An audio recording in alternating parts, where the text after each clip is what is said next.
From laughing at African tribesmen innuendos to barely getting through firing a bookstore employee, Sorry, Carl, you gotta go. here are 9 times SNL hosts broke the cast. Let's start with Pedro Pascal, who was on SNL with Lisa from Temecula. But don't think I'm giving up the butt tonight. I'm sorry, what? Ego and Wodim, who's playing Lisa here, delivered her dialogue so perfectly that Pedro broke character several times. Anyway,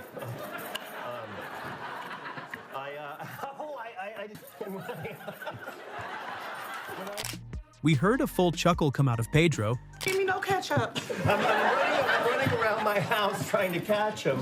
how anyone is speaking, despite that table shaking, is beyond me. Sis, come back.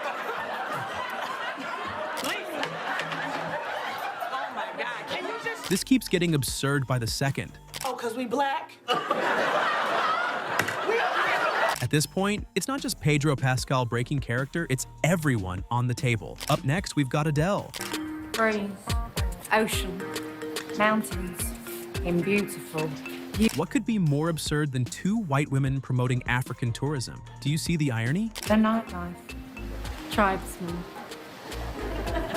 There's only so much she could list until she broke character. Tanzania, tribesmen.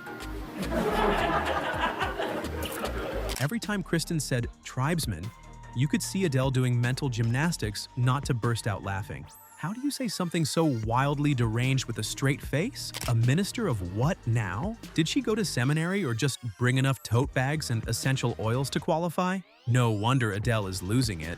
The pounding.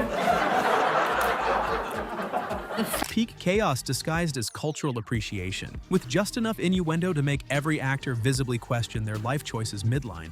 You can feel it in your stomach. At this point, we know that Adele, Heidi, and Kate McKinnon are a troublesome trio, but you add Ego to the mix, and it's absolute chaos. Tell you what lies ahead, for Madame Vivelda knows all. Oh, yes, that would be great. Yeah, this year has been so insane and hard. It starts off pretty normal, it always does. Totally, yeah. For 2020. Okay, who wants to go first? The way Adele chuckles, it's like she knew how big of a shit show 2020 was going to be. I don't colour up.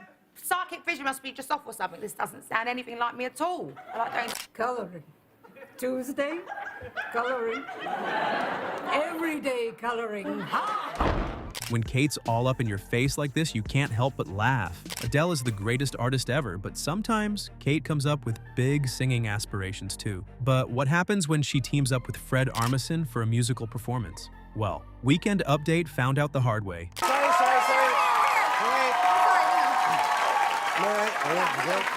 No, it's okay. It's okay. You guys aren't even late. I mean, I don't know how many times we can apologize to you, sir. The second they walk in, it's already a problem. They're late, they're flustered, and somehow they have a full Mother's Day album ready. And just introducing the first song is chaotic. Really glad to hear you're prepared this time. Are we ever? So weird. Mom, you're the bomb. That sounds great. Let's hear it. Seth Meyers is already breaking, because if you've ever seen a Garth and Kat sketch, you know what's coming, and so does he. The moment they start singing, the host can't even let them finish. Word, 2 words, 1 word, can you check? Okay, I'm sorry. I don't blame Seth for that.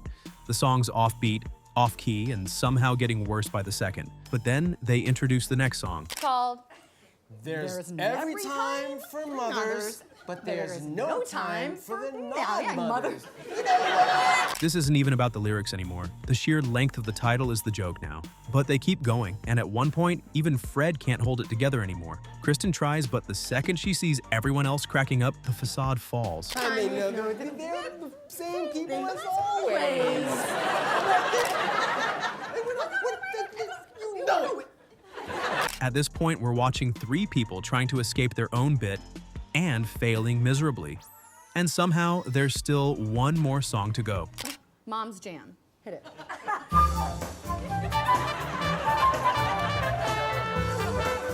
Thank you for taking me to the dentist all the time. I fell for it again. All the time. Guard the cat, everybody.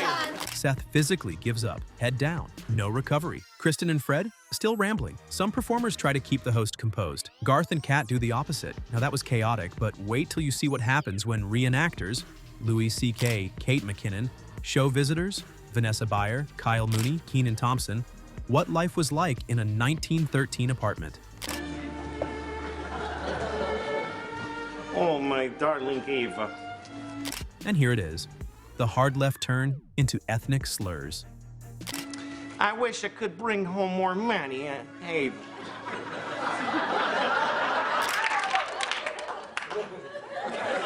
But there are no good jobs.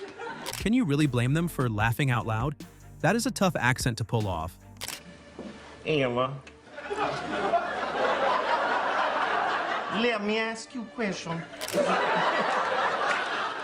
We're deep in heirloom dishware and Italian roasts, like someone mashed up Ancestry.com and a roast battle. I must go now, or I will be late for my night shift at the factory. Ah, the classic immigrant dream. It gets worse. He really saved the worst for last. No wonder he broke character. Next up, we have Will Ferrell and Rachel Dratch. The ultimate power duo was in a hot tub of chaos. Their only mission? Make sure Jimmy Fallon does not make it out of this sketch alive. Find when one first enters the scalding waters of the hot tub. I remember the first time Roger and I made love. Yes. They immediately started with some weird conversations. The insufferable yet weirdly hypnotic couple won't stop talking to Dave. Non-stop. They stare. They whisper. But wait, there's more. Barbara has entered the chat. It's a surprise! It's our dear friend, Barbara Hernandez. Yes. The same slow, creepy cadence. Jimmy, clenching his jaw, holding back everything inside him. The usual. Quiet strolls, family-style dining, archery. Jimmy's entire face is in crisis mode. His mouth stretches into a wide smile. He is breaking. He tries to fight it. But the unbearable accent and poetic nonsense just keep coming. Dave. David.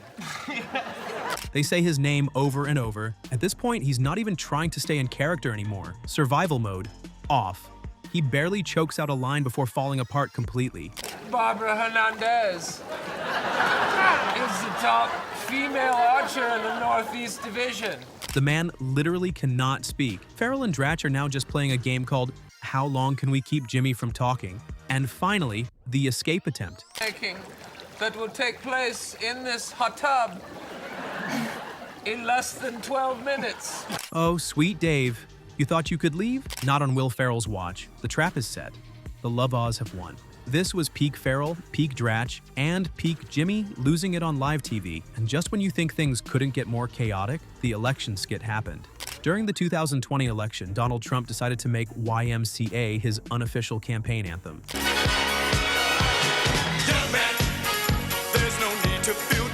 The Village People? Yeah, they weren't too happy about that. So what did they do? They hit him with a cease and desist. And what did SNL do? They hit us with a full-on parody performance. Stop it. Yeah, I'm talking to you. I said stop it. Subtle? Absolutely not. But effective? Oh, 100%. Gonna send you a cease and desist. Get ready for a cease and desist. Mikey Day and Bowen Yang are struggling to stay serious, but how can you when the lyrics are this absurd? But watch what happens next. Alan knows where you've been. Yeah, he knows what you've seen on that island with Epstein. Colin Jost just doesn't know what to do. On one hand, he can't stop laughing. On the other, he's trying to stop them from making these allegations that could get the show in trouble. But for Kenan, it's just music. Baby vodka's head. Visit up a big salon. Yeah, it won't be that hard. And she'll look like Jean-Luc Picard. The way they're openly laughing from behind, it feels like the Weekend Update hosts are hearing the song for the first time too. That's not true. Village People, everyone. I don't. But what happens when Heidi herself is caught so off guard she can barely keep a straight face? I'm joined by MIT Dean of Technology, Professor Norman Hemming. Thank you, Bobby. Professor, you've been very outspoken about the threat AI poses. Can you... It was all going okay until the News Nation livestream event on AI was derailed by two audience members, Ryan Gosling and Mikey Day. There's a gentleman in your audience who looks strikingly similar to Beavis. It's just a little distracting. I'm not familiar with that cartoon. Now that he's said it, the similarity is striking. And when the host finally turns around, she is taken aback too. It's the gentleman in the blue shirt and blonde pompadour. Sir? She can hardly keep a straight face at this point. Seats. Okay, sure, I'm sorry. I've never heard of that cartoon character. Poor Beavis was asked to change his seat, but wait for what comes next. Vince, oh my God. Are you serious? What? Now there's a gentleman behind you that looks like Butthead. Professor, just because our audience members aren't as informed on the issue as you doesn't make them buttheads. Oh my God. Mikey Day looks exactly like Butthead. Thank you. The man with the gray shirt and exposed gums. Sir. It takes her a good minute to get her laughter under enough control to get her words out. Kindly move seats. And it only got worse after that. Yes, right here. You put them right next to each other. Ryan wasn't the only seasoned actor who broke on SNL. We've got Kevin Hart on that list too. Unfortunately, I'm gonna have to let somebody go today. Yeah, right! Oh, what? Assuming they are on the brink of being fired from Barnes & Noble, Niff, Bobby Moynihan, and Dana, Cecily Strong, insult their coworkers in graphic detail. Carolyn, did you know that you were in the dictionary under junkie weirdo? I saw you changing in the bathroom. You got a big old ding-dong, PJ, so act like it. Take pride in your body. Yeah. But at one point, Kevin, their manager, just loses it. Except for Carl. Oh, no. Except for Carl. Breathe a bit. He's old. He's useless. But Carl is a tough one because Kevin can barely get his lines out.